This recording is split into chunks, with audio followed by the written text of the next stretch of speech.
Well, I think that there was always a polarized reaction to Israel's decision to pursue the elimination of Hamas after the October 7th attack.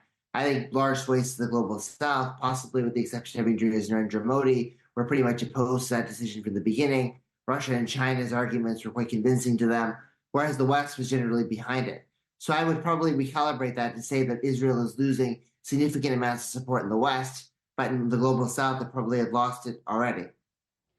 What do you make of the prospect now on the back of any ceasefire that we're talking about here? Do you think there can be some progress made in terms of repairing some of the relations we've seen that are now disintegrating with a lot of the Arab nations?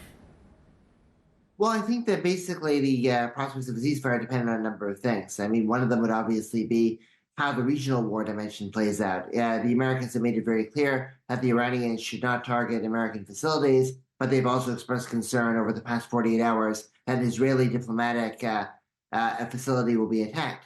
And that might lead to one of a few things. That might lead to Israel doubling down and being much more resistant to peace, tying Iran to Hamas, or trying to pursue some kind of a ceasefire in Gaza to focus on the broader threats of Iran coming from Hezbollah, Syria, and possibly even as far afield as Iraq.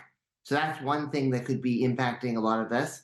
And also, the other thing that's important are the back-channel dialogues between the United States and Israel.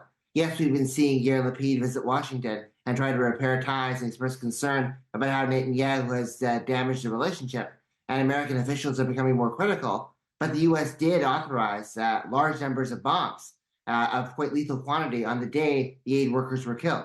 So even if there is a disagreement, we shouldn't take that disagreement too far.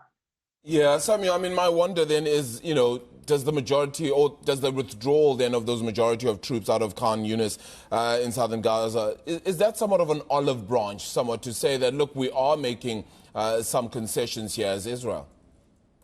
Well, I think definitely, yeah. I think that showing that they are open to some kind of negotiations or some kind of a ceasefire, some kinds of peace down the line. And certainly it would be a welcome thing for some of the Americans as well as the European partners who have been trying to push for this. So I would see that as an olive branch, but I wouldn't say so far that this is going to be a sign that Netanyahu is going to totally recalibrate his strategy.